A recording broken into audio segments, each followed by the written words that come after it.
మిత్రులారా, group 3 certificate verification అనేటువంటిది వాయిదా వేయడం అనేటువంటి జరిగింది టీజీపీఎస్సీ. అయితే గ్రూప్ 3 సర్టిఫికేట్ వాయిదా వేయడం ద్వారా మనకు గ్రూప్ 2 సర్టిఫికేట్ వెరిఫికేషన్ అయిపోయిన తర్వాతనే మనకు గ్రూప్ 3కి సంబంధించినటువంటి సర్టిఫికేట్ వెరిఫికేషన్ అనేటువంటిది జరుగుతుంది.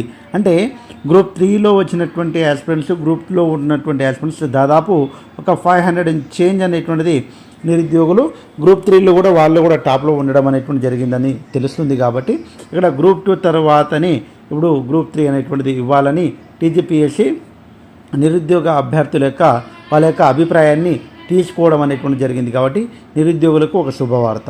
అయితే వాస్తవానికి ఇప్పుడు ఉన్నటువంటి సిచ్యువేషన్ ప్రకారము గ్రూప్ 3 కొత్త సెలక్షన్ లిస్ట్ అనేటువంటిది వస్తుందా అంటే 100% వస్తుంది. ఎందుకంటే ఇంతకుముందు మనకు ఇప్పుడు ఒక 500 దాకా మనకు గ్రూప్ 2లో మనకు వెళ్ళిపోతే ఒక 500 మంది అంటే ఏదైతే కట్ ఆఫ్ అనేటువంటిది బార్డర్కి వచ్చి ఆగిపోయిందో గ్రూప్ 3కి సంబంధించింది, వాళ్ళకి ఇంకా దాదాపు ఒక 400-500 మంది దాకా మనకైతే గ్రూప్ 3 ఉద్యోగాలు మరికొంతమంది నిరుద్యోగ అభ్యర్థులకు లభించడానికి అవకాశం అయితే ఉంటుంది. కాబట్టి టీజీపీఎస్సీ నిజంగా చెప్పాలంటే ఇదొక శుభ పరిణామము.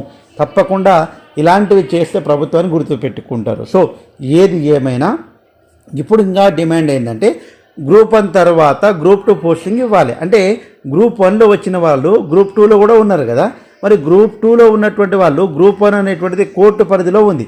ఆ కోర్టు పరిధి అయిపోయిన తర్వాత మనకు అంటే ఎంత త్వరగా వీలైతే అంత త్వరగా గ్రూప్ 1 పోస్టులు అనేటువంటిది అవి కోర్టు పరిధిలో ఉన్నటువంటిది క్లియర్ చేసుకొని అది ఇచ్చిన తర్వాత గ్రూప్ 2 పోస్టింగ్ అనేటువంటిది ఇస్తే గ్రూప్ 2లో ఉన్నటువంటి కొంతమంది అభ్యర్థులు బార్డర్లో ఉన్న వాళ్ళకు కూడా న్యాయం జరుగుతుంది. ఈ రకంగా చేయడం ద్వారా ఇప్పుడు ఉన్నటువంటి అంటే బాగా కష్టపడి బార్డర్లో ఆగిపోయినామని బాధపడేటువంటి నిరుద్యోగ అభ్యర్థులు ఎవరైతే ఉన్నారో వాళ్ళకైతే న్యాయం అనేటువంటిది జరుగుతుంది. కాబట్టి అంటే ఇప్పుడు వరకు అయితే మనకు గ్రూప్ 3కి సంబంధించినటువంటి సెలక్షన్ లిస్ట్ అనేటువంటిది వచ్చింది. దానికి సంబంధించిన కొత్త సెలక్షన్ లిస్ట్ అనేటువంటిది మళ్ళీ వస్తుంది. దాని గురించి మీరు వరి కావాల్సినటువంటి అవసరం లేదు మిత్రమా. కాబట్టి తప్పకుండా నిరుద్యోగ అభ్యర్థులకు మెయిన్గా అంటే గ్రూప్ 3కి సంబంధించినటువంటి అప్డేట్ వచ్చింది. అయితే గ్రూప్ 1 కూడా మనకు ఈ రకంగానే ఇస్తే అంటే గ్రూప్ 2 గ్రూప్ 3 అనేటువంటిది ఈ రకంగా వాళ్ళు ఇస్తే తప్పకుండా మరికొంతమంది నిరుద్యోగ అభ్యర్థులకు న్యాయం అనేటువంటిది జరుగుతుంది. ఎందుకంటే ఒక్కసారి కష్టపడితే మన జీవితం అనేటువంటిది ఎంత స్ట్రగుల్ అవుతాం అనేటువంటిది మనకు తెలుసు. కాబట్టి తప్పకుండా ప్రభుత్వం ఆ రకంగా ఆలోచించాలని మనస్ఫూర్తిగా కోరుకుందాము. ఇక్కడ చూడండి, గ్రూప్ 3 సర్టిఫికేట్ వెరిఫికేషన్ వాయిదా ఈ నెల 18 నుంచి వచ్చే నెల 8 వరకు జరగాల్సినటువంటి ప్రక్రియను పోస్ట్పోన్ చేసింది. అయితే మిగిలిపోయిన పోస్టులు గ్రూప్ 2 సర్వీస్ రిక్రూట్మెంట్ పూర్తయిన తర్వాతనే గ్రూప్ 3 సర్టిఫికేట్ వెరిఫికేషన్ చేపట్టాలి. అభ్యర్థుల నుంచి వచ్చినటువంటి అభ్యర్థనల మేరకు ఈ నిర్ణయం తీసుకున్నట్టు బోర్డు తెలిపింది. కాబట్టి నిజంగా ఒక అంటే కొద్దిగా లేట్ కావచ్చు అండి, ఆలస్యం అనేటువంటిది కావచ్చు.